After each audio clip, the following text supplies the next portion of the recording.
안녕하세요. 차트키입니다. 일리 읽어주는 남자 컨텐츠를 시작하려고 하는데요. 이 컨텐츠를 하려고 하는 이유는 기존의 강의들과 달리 여러분들이 책을 읽으면서 공부를 또 하실 텐데 책의 중요한 부분들이나 아니면 추가되어야 될 부분들, 그리고 조금 잘못된 부분들도 있거든요. 그런 부분들을 이제 수정을 해 가면서 여러분들이 공부를 하기에 쉽게 공부를 할 수 있도록 제가 도와드리려고 이런 영상을 찍게 되었습니다. 우선 여러분들이 책을 보시면 5장부터 보셔야 되잖아요, 그쵸? 1장부터 4장까지는 뭐 소개글이랑 그리고 모노파동 관련된 내용들이 있는데, 이 모노파동은 닐리 본인도 이제는 좀 축소되어야 한다고 말하면서 수정되어야 한다고 말하면서 쓰지를 않고 있고, 그리고 저도 실제로 그거대로 똑같이 써봤는데 되게 모순이 많더라고요. 그래서 그거를 그대로 쓰긴 힘들겠다, 그래서 5장부터 공부를 해야겠다라고 생각해서 여러분들에게 5장부터 공부하시는 걸 추천드립니다. 그러니까 모노파동은 쓰지 않습니다, 결국에. 5장부터 그러면 한번 빠르게 들어가 봅시다. 5장의 제목은 엘리어트 파동 이론의 중점 고려 사항입니다. 여기에서는 다양한 패턴들을 소개를 해주는데요. 이 소개해주는 패턴들의 조건이 있습니다. 이 조건들을 소개를 해주고 있고, 이 조건들은 여러분들이 앞으로 반드시 지키셔야 할 것들입니다. 240페이지가 이제 5장 시작인데요. 시작하는 부분 첫 번째 문단에 보면 첫 번째 문단의 마지막 문장에 바닥선 법칙이라는 단어가 있습니다. 바닥선 법칙. 이것은 따로 뭐 중요한 법칙이 아니라 그냥 여러분들이 앞으로 패턴들을 익히면 그 패턴들의 조건들을 바닥에 있는 그 조건들을 다 지키셔야 한다, 약간 이런 느낌으로 이해해 주시면 되겠습니다. 그 다음에 241페이지로 들어가 보면 그림이 하나 있습니다. 충격 패턴, 조정 패턴의 그림이 있는데 일반적으로 이렇게 예쁜 그림은 나타나지 않는다고 합니다. 그러니까 조금 들으신 분들은 아실 텐데, 이제 1, 2, 3, 4, 5, 뭐 ABC 이런 것들이 있죠. 거기에서 1파랑 3파랑 5파가 저런 식으로 똑같은 길이로 나오고, 2파랑 4파 모양도 되게 똑같이 나오고, 저렇게 될 수가 없다는 겁니다, 실제로는. 하지만 조정 패턴에서는 이제 플랫 패턴이 나올 때 저런 식으로 나오는 경우도 있기 때문에 저거는 잘 안 나온다고 말할 수는 없습니다. 저 패턴은 자주 나오고요. 왼쪽과 같은 충격파는 나오지 않는다는 것. 그리고 폴립 파동의 구성이라고 밑에 되어 있죠. 이것은 이제 넘겨도 되는 부분이고, 그 다음 장에 보면 이제 충격 패턴의 필수 구성 법칙이 나옵니다. 1번부터 쭉 볼까요? 추세적 패턴 또는 터미널 패턴의 구조 흐름에 부합하는 5개의 연결된 모노파동 또는 그보다 큰 파동이 나타나야 한다. 너무 당연한 이야기고요.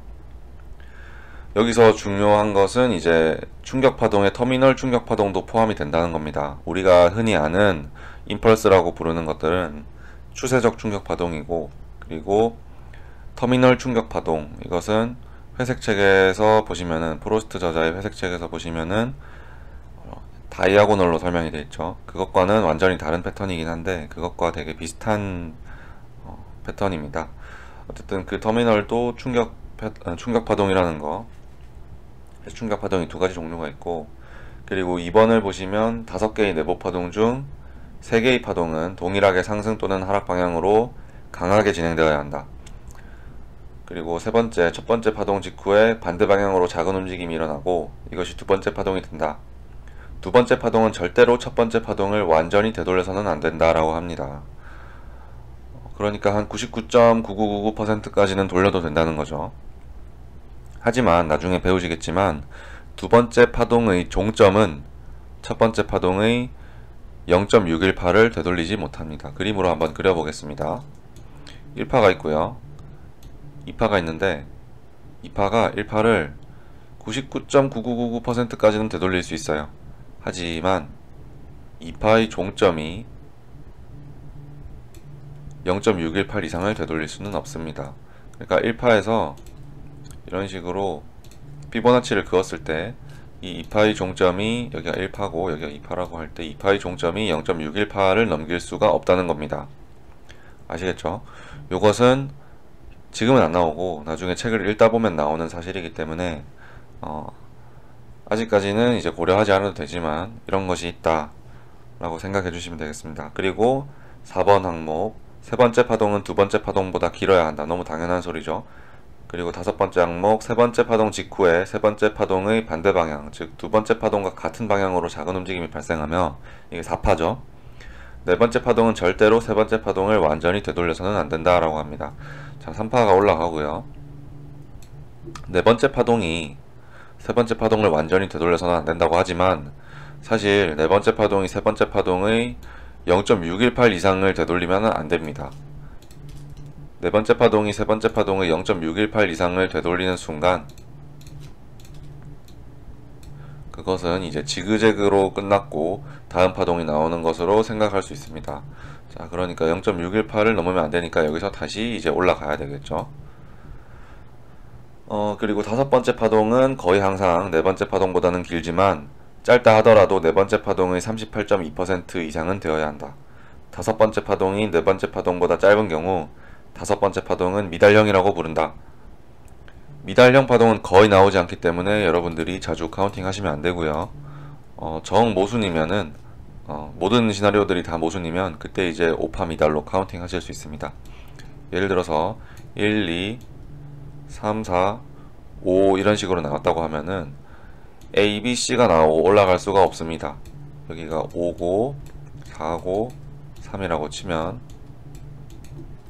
여기가 A, B, C가 나오고 이렇게 올라갈 수가 없어요. 왜냐하면은 5파가 미달이 나오면 이것을 전부 되돌려야 합니다. 네. 이 1파 시작점까지 전부 되돌려야 합니다. 그렇기 때문에 1, 2, 3, 4, 5가 더 큰 지그재그나 뭐 충격파의 첫 번째 파동이 될 수 없다는 거. 이것은 이제 나중에 배우시게 될 텐데 일단은 이 5파가 4파의 0.38의 길이는 최소한 나와야 된다라고 확인해 주시면 되겠습니다. 그리고 7번째 항목, 첫 번째, 세 번째, 5번째 파동이 차지하는 가격의 범위를 측정해보고 비교해보았을 때 세 번째 파동이 가장 길 필요는 없지만 가장 짧은 파동이어서는 절대 안 된다. 네, 이것은 반드시 지켜줘야 되는 법칙이고 여기까지는 이제 기존의 프로스트에서 소개되었던 엘리엇 파동의 법칙과 동일합니다. 네. 하지만 이거 말고도 지켜야 될 사항이 많습니다. 닐리에는 일단은 이것들을 지켜야 하는 것은 기본적인 사실이고 거기다가 추가로 지켜야 할 것이 있다고 생각해 주시면 되겠습니다. 244페이지 245페이지를 보면은 이제 그림 A부터 그림 K까지 나와 있죠. 이것들이 충격파동, 앞에 말한 충격파동의 기본 조건을 만족하는지 한번 살펴봅시다. 충격파동 앞에서 나온 것만 만족하면 안 되지만 그래도 앞에서 나온 거를 만족하는 게 뭔지 한번 골라내 봅시다. 그림 A는 두 번째 파동이 첫 번째 파동의 전부를 되돌렸기 때문에 앞에 나온 조건을 만족하지 못하죠. 그 다음에 그림 B는 만족하죠. 만족하는데 방금 제가 설명드렸듯이 두 번째 파동의 종점이 첫 번째 파동을 0.618 이상 되돌리지 못한다 라는 사실도 있고 그리고 나중에 배우시겠지만 연장의 법칙이라고 있는데 가장 긴 파동이 그 다음 긴 파동의 1.618배 이상의 길이를 가져야 합니다. 그렇기 때문에 그림 B는 충격파가 될 수 없습니다. 닐리에서는 일반 회색책 프로스트 저자의 회색책에서는 충격파동으로 생각을 할 수 있겠지만 닐리에서는 저것을 충격파동으로 분류하지 않습니다. 요거는 닐리의 분류 조건이기 때문에 지켜주셔야 되고요. 그리고 그림 C는 1, 2, 3, 4, 5가 연장의 법칙이 만족되는 게 보이죠. 그리고 그림 D는 4개의 파동으로 이루어졌기 때문에 당연히 충격파동이 아니고요. 그리고 그림 E는 3파가 너무 작습니다. 그래서 3파가 제일 작기 때문에 충격파동이 될 수 없습니다. 그리고 그림 F는 2파와 4파가 현재 만나고 있는 그림이죠. 하지만 앞에서 나온 충격파동의 조건은 전부 만족합니다. 그렇기 때문에 이것을 이제 터미널 충격파동이라고 하는데 나중에 이제 터미널 충격파동을 배울 때 다시 알려드리도록 하겠습니다. 그리고 그림 G는 4파가 3파를 전부 되돌리고 있기 때문에 충격파동이 될 수 없고요. 그리고 그림 H는 충격파동이 될 수 있지만 연장의 법칙이 지켜져 있지 않기 때문에 나중에 연장의 법칙을 배우시면 이것은 충격파동으로 카운팅할 수가 없습니다. 그림 I는 연장의 법칙이 지켜지지 않은 충격파 같지만 1파 연장일 때는 예외의 법칙이라고 있는데요. 그것을 만족하면은 이것이 충격파동이 될 수 있습니다. 그리고 그림 J는 미달형 5번 파동이 나온 충격파죠. 이것도 충격파로 가능합니다. 그리고 그림 K는 4파가 3파보다 짧아서 충격파동이 될 수 없습니다. 여기까지 이제 다 충격파동의 기본 조건은 만족시키도록 구분하실 수 있겠죠. 그 다음 페이지 246페이지에 보시면은 연장의 법칙, 리트머스 검증이라고 있는데요. 이것은 이제 리트머스는 산성이랑 이제 염기성을 구분하는 여러분들도 다 해보셨을 텐데 그 충격파동이랑 조정파동을 구분하는 아주 중요한 법칙이기 때문에 리트머스 검증이라는 이름까지 붙여가면서 연장의 법칙을 소개하고 있습니다. 연장의 법칙은 두 번째 문단의 마지막 문장을 보시면 실제로 연장파동이라는 것을 확인하기 위해서는 가장 긴 파동의 가격 범위가 두 번째로 긴 파동의 가격 범위 1.618 이상이어야 한다라고 적혀있죠. 네, 이것은 꼭 지켜져야 합니다. 예를 들어서 세 번째 파동이 가장 길고 다섯 번째 파동이 두 번째로 길다고 해봅시다. 그려볼게요. 1파, 2파, 3파, 4파, 5파라고 해봅시다. 5파가 지금 두 번째로 길고 3파가 제일 길죠. 요 제일 긴 3파가 5파 길이의 1.618배 이상이어야 연장의 법칙이 성립하는 것입니다. 요것을 어떻게 측정을 하냐? 여기 피보나치 되돌림 말고 추세 기반 피보나치 확장 툴을 이용해서 5파랑 3파의 길이를 비교해야 되는 거죠. 5파의 1.618을 넘어야 되니까 5파부터 잽니다.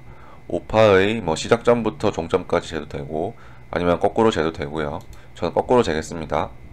5파를 재고 그리고 3파의 종점으로 다시 재면 이렇게 숫자들이 나오는데요. 여기 1이라는 숫자가 나오게 되면 3파랑 5파랑 길이가 똑같은 구간입니다.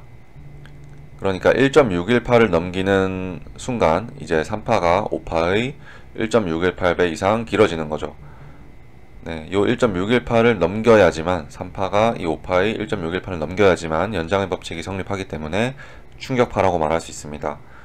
이것을 꼭 지켜야 되나요? 라고 물어보시는 분들이 굉장히 많습니다. 왜냐하면은 기존에 프로스트 회색책을 공부를 하시고 오신 분들이 많기 때문에 거기서는 이런 조건이 없거든요. 하지만 엘리엇 파동은 다양한 애널리스트들이 각자 서로 다른 방법으로 분류를 해놓았고 거기에서의 충격파와 닐리에서의 충격파는 해석 방법이 다릅니다.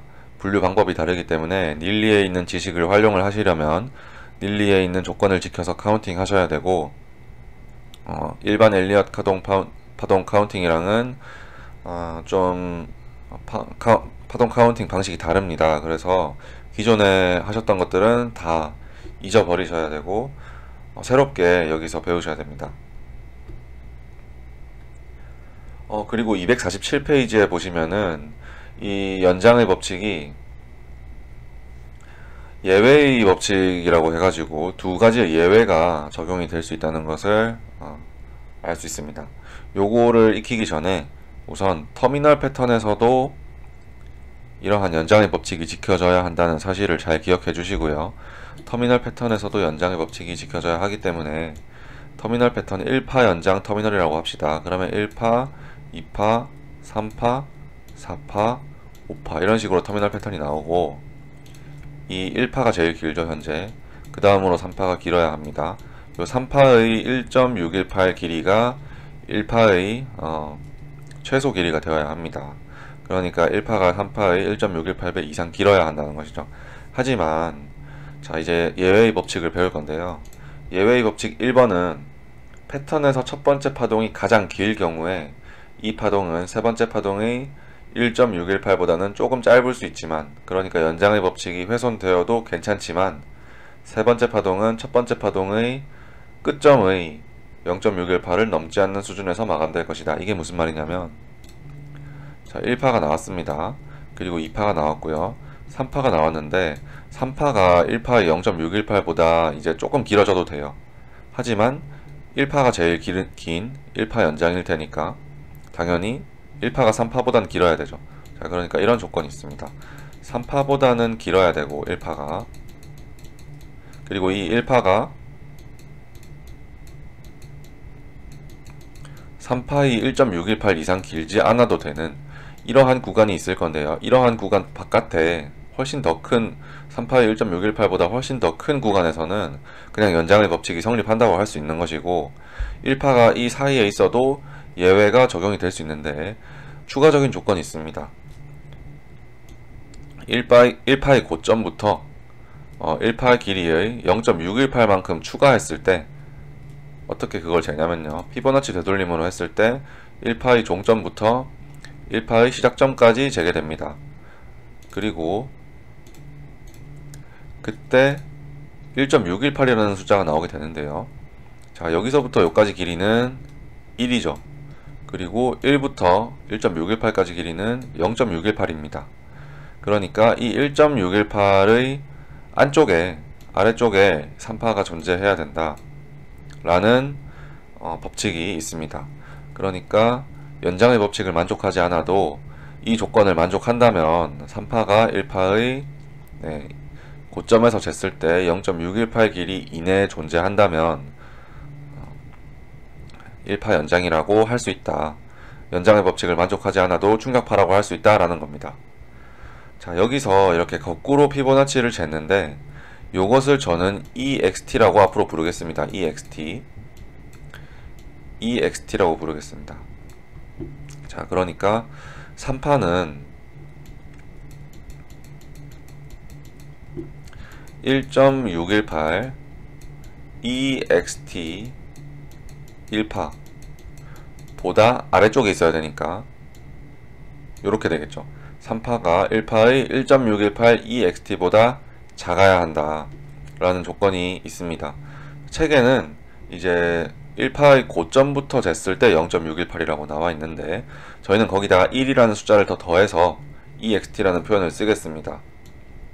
이런 표현은 흔히 이제 차트 계에서 많이 쓰이는 표현이기 때문에 요 표현은 제가 지어낸 거지만 그래도 이 익스텐션이라는 것의 약자인데 이 익스텐션이라는 개념은 많이 사용하기 때문에 이런 식으로 쓰도록 하겠습니다. 1파의 1.618 EXT를 넘어서지 못하는 점에서 3파가 나와야 된다. 기억해 주시고, 그 다음 두 번째 예외의 법칙은 읽어보시면 잘 이해가 안 가실 거예요. 세 번째 파동이 가장 길지만 첫 번째 파동의 1.618 미만이고 라고 되어 있는 거면 이제 세 번째 파동이 가장 김에도 불구하고 1파의 1.618을 넘기지 못하고요. 그리고 다섯 번째 파동은 세 번째 파동보다 작아야 합니다. 당연하죠. 3파가 제일 크니까, 3파 연장이니까.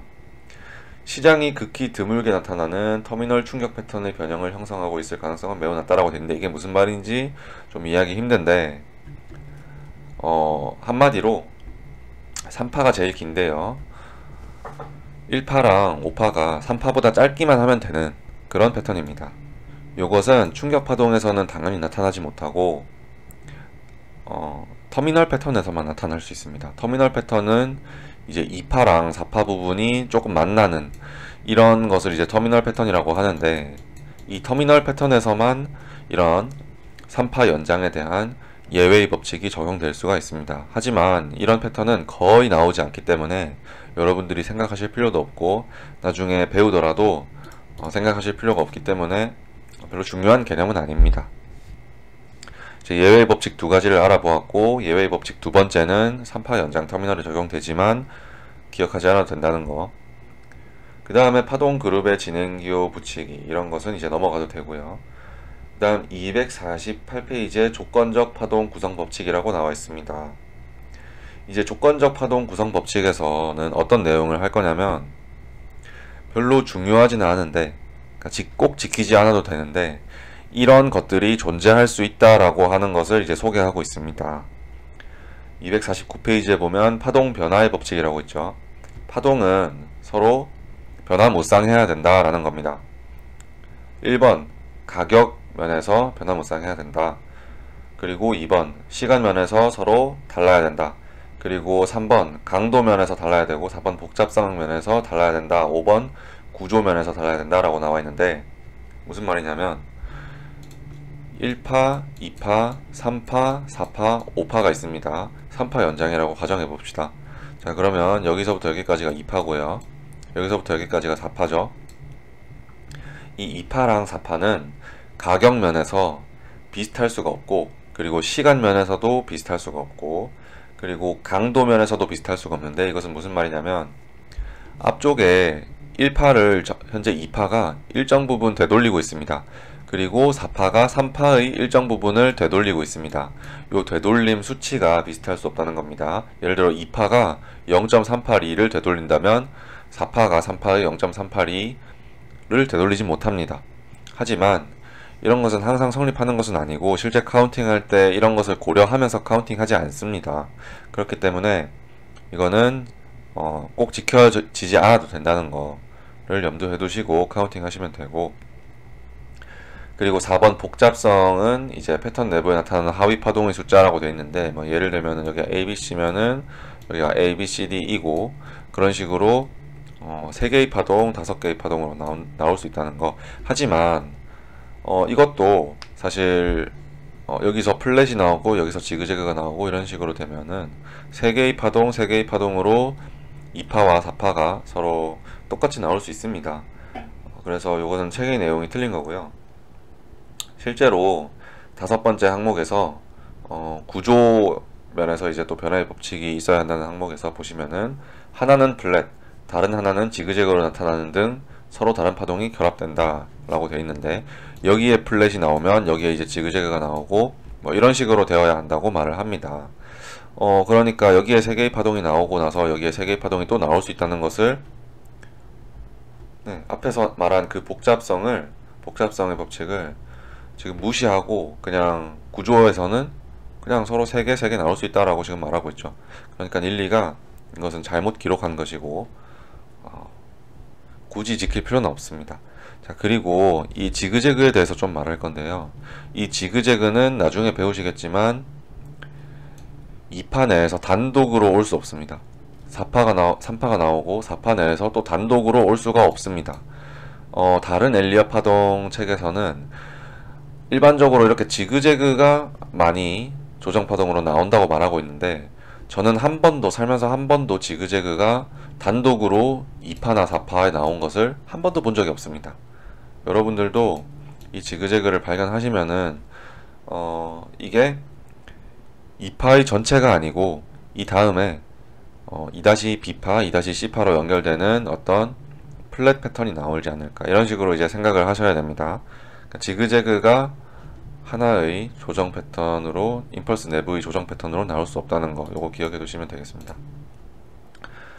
요것은 제가 발견한 것이고, 만약에 여러분이 지그재그로 나오는 부분을 발견하신다면 저한테 알려주시면 감사하겠습니다. 자, 이제 쭉쭉 넘기고 252페이지에 나오는 그림들을 보실 필요는 없고요. 253페이지, 254페이지에 보면은 이제 파동 균등의 법칙에 대해서 설명하고 있습니다. 파동 균등의 법칙은 1번 파동이 연장될 경우 3번과 5번 파동에 적용된다라고 하고 있습니다. 1파가 연장될 경우 3파랑 5파가 서로 피보나치 비율을 이뤄야 한다는 법칙인데요. 이것이 가격상으로만 이루어질 수도 있고 시간상으로만 이루어질 수도 있고 가격, 시간 모두에서 일어날 수 있기 때문에 결국에는 우리가 가격을 재기 때문에 시간은 우리는 이용하지 않습니다. 왜냐하면은 시간 쪽은 이제 닐리가 모노파동이라는 것을 통해서 통계를 냈기 때문에 모노파동을 안 쓰는 우리 입장에서는 가격적으로만 체크를 하면 되고, 그렇기 때문에 시간적으로 체크를 안 해도 되죠. 하지만 여기 책에서 나와 있듯이 이제 가격적으로만 이뤄도 되고 시간적으로만 이뤄도 되고, 이 말은 시간적으로만 이뤄도 되기 때문에 가격적으로는 피보나치 비율을 서로 이루지 않아도 된다라는 말입니다. 그래서 파동 균등의 법칙이 절대 법칙은 아닙니다. 꼭 3파랑 5파가 피보나치 비율을 이뤄야 하는 것은 아닙니다. 하지만 우리가 그 어떤 파동이 충격파일까 라는 것을 카운팅 해볼 때 좀 더 신뢰도를 높이기 위해서 피보나치를 재볼 수는 있겠죠. 예를 들어서 1파 연장인 것 같은데 3파랑 5파가 0.618 비율을 이룰까? 라고 생각을 하고 3파랑 5파의 피보나치 비율을 재보는 것은 꽤 좋은 습관입니다. 이렇게 하면서 충격파동의 신뢰도를, 충격파동의 카운팅의 신뢰도를 더하는 방향으로 카운팅을 해주시면 되겠고요. 마찬가지로 3번 파동이 연장될 경우에도 1파와 5파가 파동 균등의 법칙을 이룰 확률이 높다. 이때는 1파와 5파의 길이가 같아질 수도 있다는 거. 그리고 5번 파동이 연장될 경우 파동 균등의 법칙은 1파와 3파에 적용된다. 여기까지 파동 균등의 법칙이었고요. 그리고 255페이지에 파동 중첩의 법칙이라고 있습니다. 이것은 추세적 충격파동, 우리가 흔히 아는 임펄스, 그리고 터미널 충격파동, 이거 두 개를 구분하는 기준입니다. 여기 보시면은 여러분들이 잘못 알고 계신 게 있는데 1파와 4파가 만나는 것이 터미널의 조건이 아니라요, 2파와 4파가 만나는 것이 터미널의 조건입니다. 설명해 보시면 나와 있죠. 2파와 4파가 만나면 터미널 충격 패턴, 그리고 2파와 4파가 만나지 않으면 추세적 충격 패턴, 우리가 흔히 임펄스라고 말하는 거, 그것을 그냥 추세적 충격 파동을 임펄스라고 부르겠습니다. 그리고 터미널 충격 파동은 따로 터미널이라고 부르겠습니다. 자, 여기까지 이제 기본적인, 아주 기본적인 충격 파동의 조건에 대해서 알아봤고요. 그러니까 앞에서 말한 조건들 플러스 연장의 법칙까지 지켜져야 된다는 거. 그리고 뒤에 보면은 그것 말고도 지켜져야 하는 디테일한 부분들이 많기 때문에 그런 부분들을 지켜서 카운팅 해주시면 되겠습니다. 아직까지는 충격파동을 카운팅하기에 지식이 많이 모자라고 조금 더 충격파동에 대해서 살펴보도록 하겠습니다. 자, 우선 257페이지에 채널이라는 단원이 있는데, 추세적 충격파동에 쓰는 혹은 터미널 충격파동에 쓰는 추세선을 여기서는 소개를 하고 있습니다. 닐리는 채널이라는 말을 쓸 때 추세선이 서로 평행하지 않아도, 서로 퍼지거나 서로 모이더라도 채널이라는 말을 씁니다. 그래서 평행 채널을 여기서 말하고 있는 것은 아니고요. 그러니까 추세선에 대해서 말하고 있는 겁니다. 채널이라고 하면 이제 닐리는 추세선에 대해서 말하고 싶어서 채널이라는 단어를 항상 씁니다. 1파, 2파, 3파, 4파, 5파라고 했을 때요, 이제 여기 0 부분이라고 하거든요. 0, 1, 2, 3, 4, 5로 숫자로 카운팅이 되겠죠. 이때 우리가 긋는 추세선은 0이랑 2를 연결해서 추세선을 긋는 것을 0, 2 추세선이라고 합니다. 0, 2 추세선이라고도 하는데요. 그리고 2파와 4파를 연결했을 때 2, 4 추세선이라고 하는데,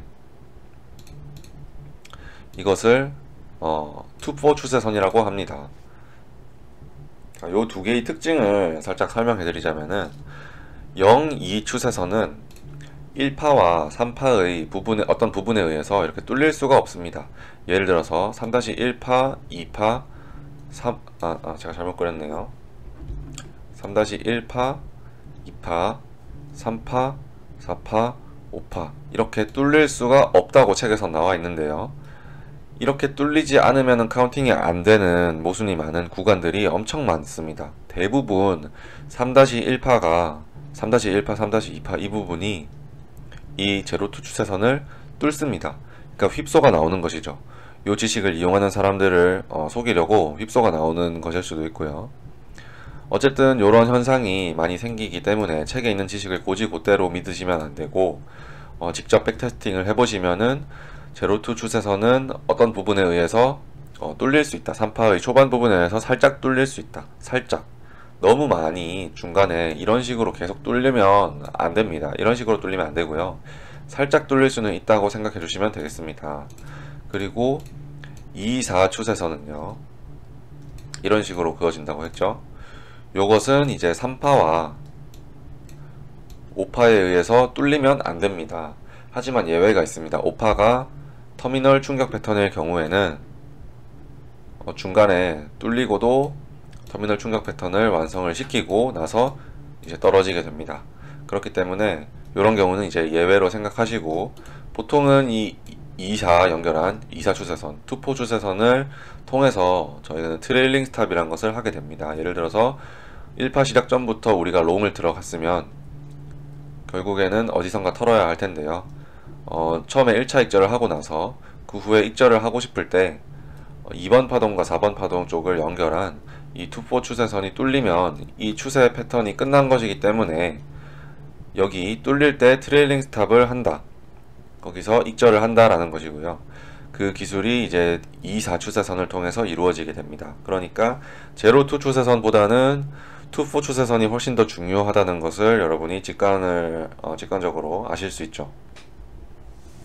자, 그리고 이 추세선을 그릴 때 조금 더 디테일하게 어떤 식으로 그리는지 259페이지에 설명이 되어 있는데요. 예를 들어서 첫 번째 파동이 나오고요. 두 번째 파동이 나왔는데 이 두 번째 파동으로 추세선을 그렸지만 이것이 후에 뚫릴 수가 있습니다. 뚫리면은 이게 아직 모순이 나온 게 아니고요.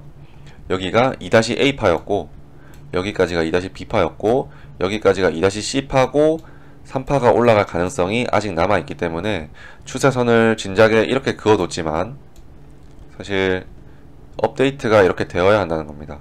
추세선을 계속해서 업데이트 해주면서 어떤 법칙을 깨지 않는 한에서는 추세선을 업데이트를 해주시면서 이제 제로투 추세선이 이제 최전방으로 그어질 때까지 더 이상 뭔가가 뚫리는 게 없을 때까지 이렇게 추세선을 최전방으로 그어주시면 되겠습니다. 하지만 이런 경우도 있습니다. 제로투 추세선이 2-A 파동에 의해서 그어지고 나서 이것이 뚫리지 않고 올라갈 때도 있는데요. 그러면 2번 파동의 종점이 여기죠. 2파의 종점이 여기인데 과연 그러면은 여기서 여기로 2번 파동의 종점으로 추세선을 그어야 하느냐? 그것은 아닙니다. 그것은 아니고 중간에 여기로 그었죠. 처음에 여기로 긋고 나서 여기로 업데이트를 안 시켜도 이 추세선을 제로투 추세선이라고 합니다. 이게 만약에 뚫리면 업데이트 시켜야 되고요. 안 뚫리면은 업데이트 시키지 않아도 되는 겁니다. 앞으로 추세선을 그으실 때는 이런 식으로 그어주시면 되겠습니다. 2, 4 추세선을 그으실 때도 마찬가지입니다. 투포 추세선을 그을 때까지도요. 자, 그리고 259페이지의 그림 C를 보게 되면은 뭔가 좀 이상한 그림을 보실 수 있을 텐데요. 1파가 나오고 2파가 나온 이후에 뭔가 3파가 이런 식으로 비스듬하게 올라가서 제로투 추세선에 의해서 뭔가 살짝 뚫리고 있다. 제가 방금 말한 거랑 비슷한 경우죠. 그런 경우에는 2파의 종점이 아니고 나중에 이제 3파에서 살짝 비스듬한 곳, 여기로 이제 제가 잘못 그렸네요. 좀 더 완만하게 그려야겠습니다. 이런 식으로 그린 다음에 이런 식으로 만약에 3파가 그려진다면 여기가 2파고 여기가 3파라면요 중간에 무슨 이런 파동이 예를 들어서 있다고 치면 추세선이 여기를 통해서 그려져야 된다는 겁니다. 여기가 아니고요. 이 제로투 추세선은 그러니까 2파의 최전방과 연결되지 않아도 뭔가가 일단 뚫리지 않게 그려야 된다는 거. 하지만 이까지는 필요 없습니다. 이까지 이제 0, 2 추세선을 그릴 필요는 없고요. 요 제로투 추세선은 그냥 대충 3파가 어디서부터 시작하는지 대충 위치를 알기 위해서 저희가 긋는 거기 때문에 별로 중요하지 않습니다. 제일 중요한 것은 이제 2, 4 추세선이고요. 2, 4 추세선이고 그것을 여러분들 앞으로 활용하시게 될 겁니다.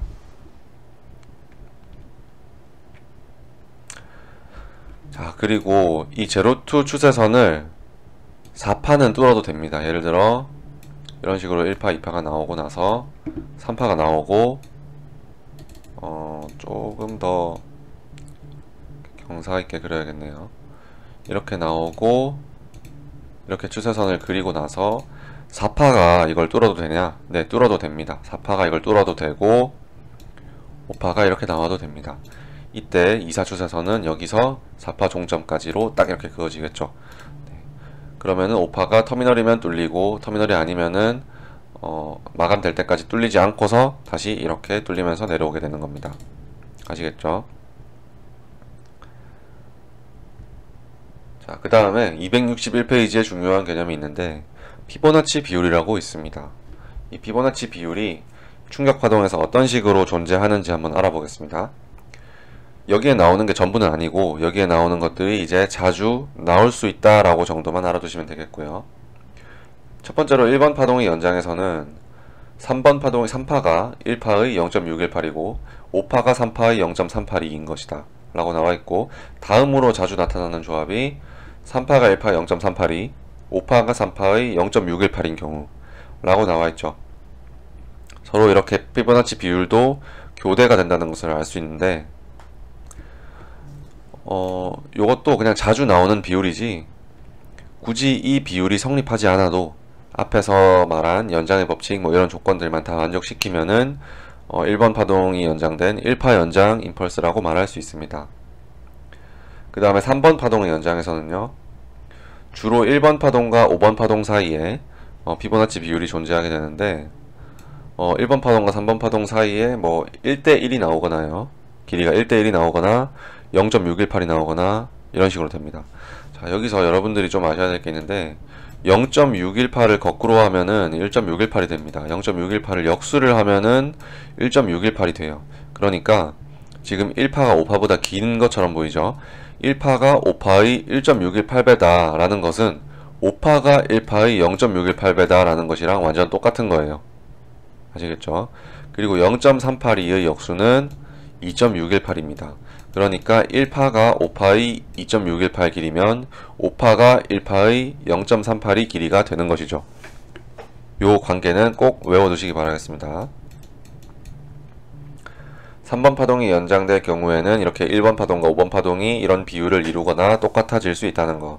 그리고 5파가 연장될 때는 3파가 보통 1번 파동의 1.618 길이로 형성된다고 합니다. 한번 그려봅시다.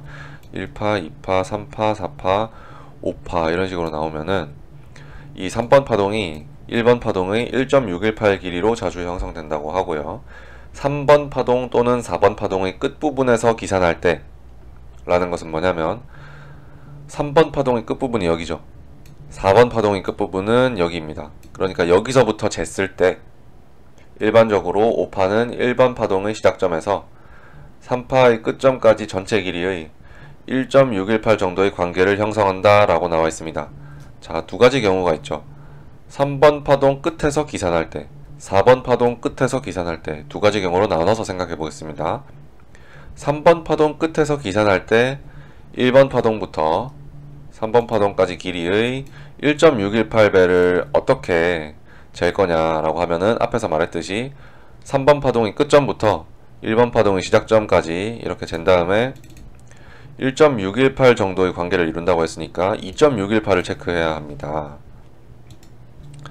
5파가 한 이 정도 높이에서 생성이 되는 것이죠. 네. 일반적으로 5파가 이 정도로 길어지는 경우가 되게 많습니다. 5파 연장 임펄스에서는. 네, 이것이 굉장히 이상한 그림이 아니고요. 5파가 연장되었기 때문에 1파에서 3파까지 길이의 2.618 익스텐션까지 연장이 될 수 있다는 겁니다. 네. 여기가 한계점은 아니고요. 더 연장될 수 있습니다. 이것을 어떻게 적냐면 흔히 5파가 2.618 ext 1-3파 이런 식으로 적습니다. 이렇게 적어요. 그러면 1에서 3파까지 길이의 2.618 익스텐션이 5파로 많이 나올 수 있다라는 겁니다. 많이 나올 수 있다지 항상 이런 것은 아니고, 책에는 이제 1.618 정도의 관계를 이룬다고 했지만 여기서 기산할 때 1.618 길이기 때문에 2를 더해서 ext를 써야겠죠. 책에 나오는 이러한 비율들은 여기 ext를 쓸 때는 보통 2를 더해서 생각을 하게 됩니다. 헷갈리지 않으시도록 하시면 좋을 것 같고요. 그리고 이제 또 하나 더 그려보겠습니다. 1, 2, 3, 4, 5인데요. 4번 파동의 끝에서 기산할 때 1.618도 이룰 수 있다고 했죠. 그때는 추세 기반 피보나치 확장을 씁니다. 1번 파동의 시작점부터 3번 파동의 끝점까지 그은 다음에 4번 파동으로 이렇게 긋게 되면은 여기서부터 여기까지의 길이랑 여기서부터 여기까지의 길이랑 길이 비율을 재는 겁니다.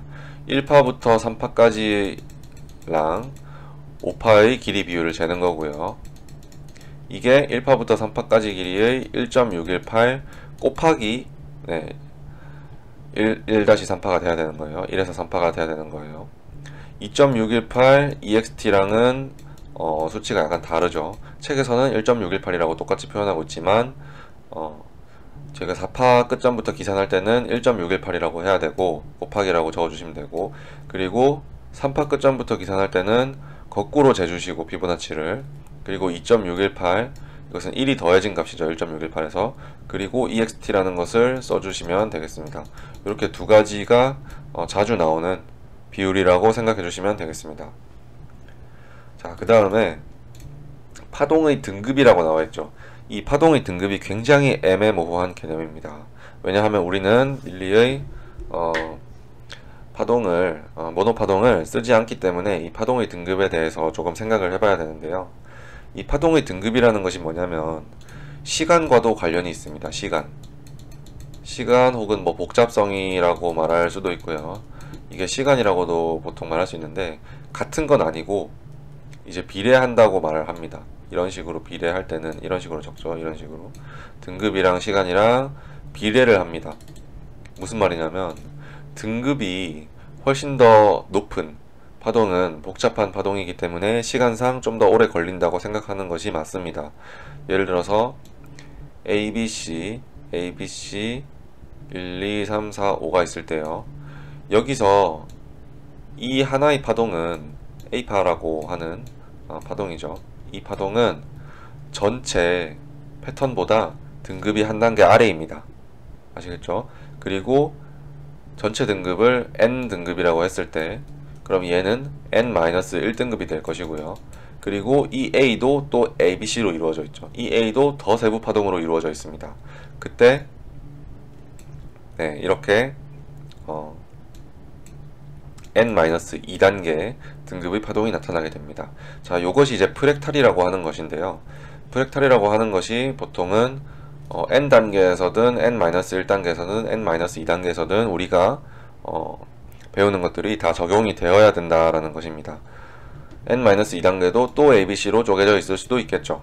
그런 식으로 계속해서 쪼개진다는 것이고, 방금 살짝 넘어간 것이 있는데 요거를 이제 설명하면서 같이 설명드리려고 했습니다. 추세적 충격파동과 터미널 충격파동의 차이점이 2파와 4파가 만나는 것이라고 했는데 또 다른 차이점이 있습니다.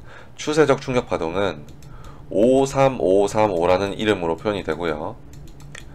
그리고 터미널 충격파동은 33333이라는 이름으로 표현이 됩니다. 여기서 5가 더 작은 충격파동이고 3이 더 작은 조정파동입니다.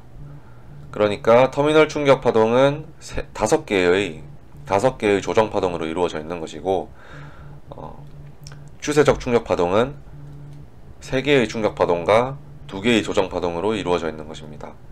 자, 요게 말하는 게 뭔지 잘 이해하셔야 되는데, 우리가 충격파를 보통 카운팅을 할 때 여러분들이 많이 실수하는 것이 프랙탈 조건을 안 지킨다는 겁니다. 이게 프랙탈 조건입니다. 충격파동을 체크했을 때 이 1파 내에서 또 1, 2, 3, 4, 5가 존재해야 되고 2파 내에서는 ABC가 존재해야 되고 WXY일 수도 있겠지만요. 그리고 3파 내에서는 또 1, 2, 3, 4, 5가 존재해야 되고, 왜냐하면 5개로 이루어져 있기 때문에. 그리고 4파는 또 조정파여야 됩니다. 예를 들어서 뭐 삼각수렴이라든가 그런 것은 조정파죠. 그리고 마지막 5번 파동도 또 1, 2, 3, 4, 5로 분화가 되어야 합니다. 그리고 이렇게 그린 1, 2, 3, 4, 5는 또 분화가 되어서 각각의 1, 3, 5에 1, 2, 3, 4, 5로 분류가 되어야 됩니다. 터미널 충격 파동은 이제 그거랑 다르게 3, 3, 3, 3, 3이죠. 3, 3, 3, 3, 3 이런 식으로 3이 5개가 나오면 되는데, 이제 이 조건을 만족시키지 못하면은 프랙탈 조건을 만족시키지 못한다고 하는데, 이것이 보통 엘리엇 파동 카운팅 하는 사람들이 가장 많이 하는 실수입니다. 이것은 무조건 지키셔야 되고, 본인이 카운팅을 하셨으면 모양만 보지 말고 더 세부적으로 들어가셔서 이런 프랙탈 조건을 만족하는지 체크를 하셔야 됩니다. 이것은 애누리 치는 게 불가능하고요. 낮은 분봉으로, 엄청 낮은 분봉으로 들어가게 되면 조금씩 애누리를 칠 수는 있지만, 기본적으로는 그런 노이즈를 제외하면은 반드시 지켜져야 되는 법칙입니다. 프랙탈 아시겠죠? 자, 그 다음에 263페이지부터는 충격 패턴의 현실적인 사례를 알려준다고 하는데요. 그림으로 한번 살펴보도록 합시다. 그림으로 살펴보게 되면은 265페이지에 그림이 있습니다. 265페이지에 위에서부터, 왼쪽 위에서부터 그림을 보겠습니다. 3번 파동이 연장될 때는 1, 2, 3이 연장됐으니까 당연히 1파나 5파의 1.618보다 길어야겠죠. 그리고 4, 5가 나왔을 때 우리가 어떤 식으로 채널을 그려야 하나, 이 파동이 어떤 모양으로 생겼냐를 체크를 해볼 때는 2파와 4파를 연결한 2사 추세선을 우선 쓰고요. 그 다음에 이것과 평행한 것을 1번 파동에 갖다 대고 그어서 봤을 때 3파 부분은 뚫려 있고 5파 부분은 여기에 닿아 있는 이런 모습이 자주 보인다는 겁니다. 하지만 이게 꼭 평행할 필요는 없어요. 꼭 5파가 여기 닿아야 할 의무가 있는 건 아닙니다. 그러니까 결국 이게 약간 이렇게 기울어져서, 그쵸? 약간 기울어져서, 네, 5파가 여기까지밖에 오지 못해도 네, 충분히 채널이라고 말할 수 있다는 겁니다. 그러면 평행 채널을 안 재면 5파 종점을 어떻게 하냐라고 하시는 분들도 있을 텐데, 요것은 이제 더 앞파동에서도 이제 어떤 파동인지 봐야 되고, 여기 종점이 어딜지 더 큰 관점에서 봐야 되고, 그리고 당연히 제한은 있죠. 3번 파동이 1.618 길이를 넘지 못한다는 제한이 있기 때문에 그런 것을 제한으로 삼고, 손절 라인으로 삼고 진입을 하셔서 이 5번 파동의 끝에서 잡을 수가 있는 겁니다. 그러니까 이 채널은 사실 채널을 그려서 타점을 잡는 것이 아니고, 이 채널을 사후 분석을 통해서 이게 3파 연장 임펄스 모양이었구나 라는 것을 체크하기 위해서 긋는 것이고요. 여기 딱 닿을 때 숏을 치고 이런 용도는 아닙니다. 자, 그리고 3번 파동이 연장되었을 때 이런 식으로 3번 파동을 뚫리게 채널을 그릴 수도 있지만, 또 하나의 방법이 더 있죠. 오른쪽 그림을 보시면은 1, 2, 3, 4, 5 이런 식으로 나와 있는데요. 이것은 방금처럼 그려도 되긴 하지만 또 다른 그리는 방법이 있는데, 2번 파동과 4번 파동을 연결해서 이런 식으로 그려주고요. 그리고 이때는 이제 평행 채널을 그려야 됩니다. 평행 채널을 3번 파동의 끝에 대고 그렸을 때 5번 파동이나 1번 파동이 여기에 안 닿는 모습, 이렇게 안 닿는 모습을 보고 3번 파동이 연장되었다고 판단을 할 수가 있습니다.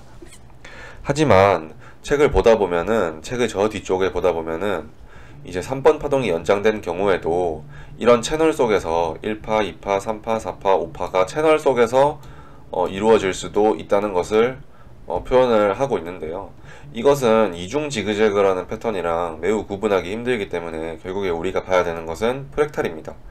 프랙탈로 이 3번 파동이 5개의 파동으로 이루어진다면 충격 파동이고요. 만약에 여기가 3개의 파동으로 이루어져 있다면 이 가운데 X 파동이 껴있고 ABC, X, ABC 이런 식으로 이중 지그재그가 되는 패턴이라는 겁니다. 그래서 프랙탈을 꼭 지켜주셔야 되고, 파동의 형태만 보시고 카운팅을 하시면 안 됩니다. 그리고 밑에 1번 파동이 연장되는 경우에는 추세선이 모이게 되는데요. 그리게 되면은 1번, 2번, 3번, 4번, 5번 이런 식으로 추세선이 잠시만요. 이건 터미널 패턴이죠. 1번, 2번, 3번, 4번, 5번 이렇게 되면은 2번 파동과 4번 파동을 연결했을 때, 그리고 1번 파동과 3번 파동을 연결했을 때 추세선이 이렇게 점점 모이게 됩니다.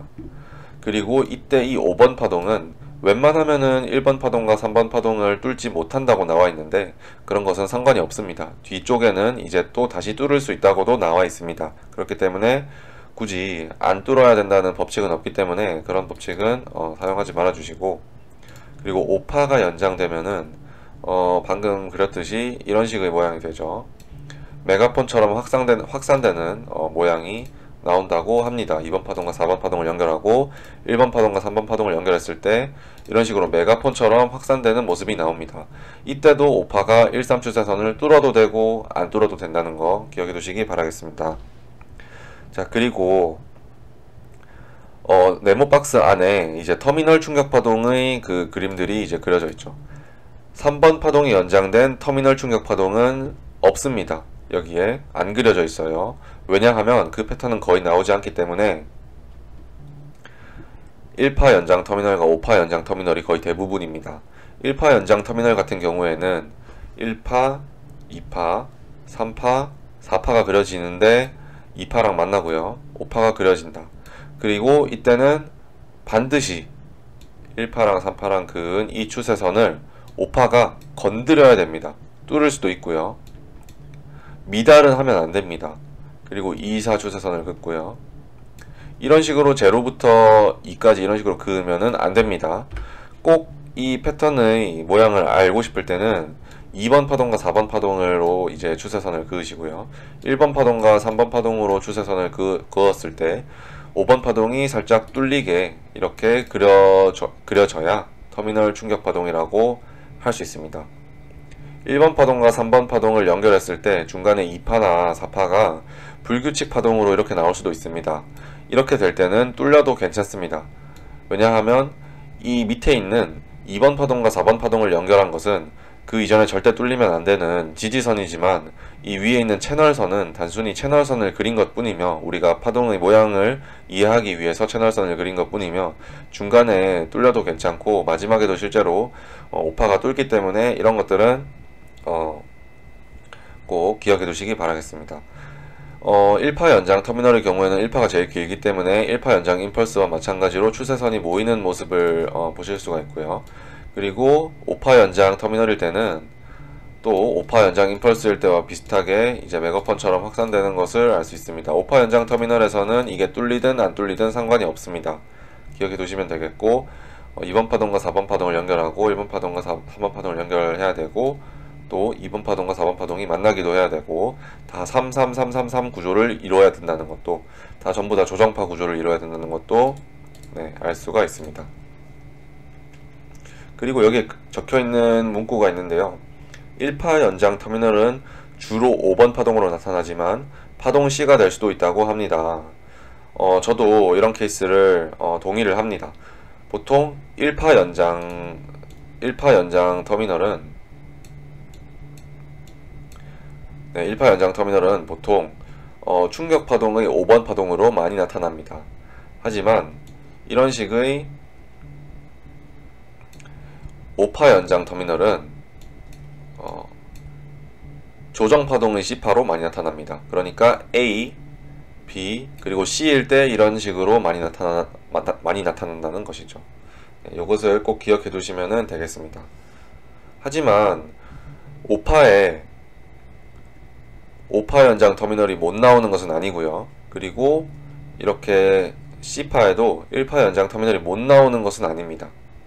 그냥 이것은 통계적으로 재미로 보는 지식이고 못 나오는 것은 아니라는 거, 다 나올 수 있다는 거 기억해 두시면 되겠습니다.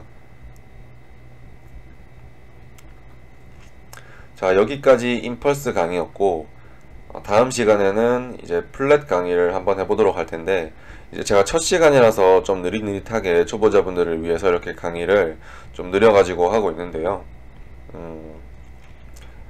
플랫, 지그재그, 삼각형 이렇게 진행하면서 조금씩 더 가속화가 될 것이고 그리고 이 5단원이 전부 끝나고 나서는 훨씬 더 속도가 가속화가 돼서 책을 이제 쭉쭉 읽어 나가도 여러분들이 이해하실 수 있도록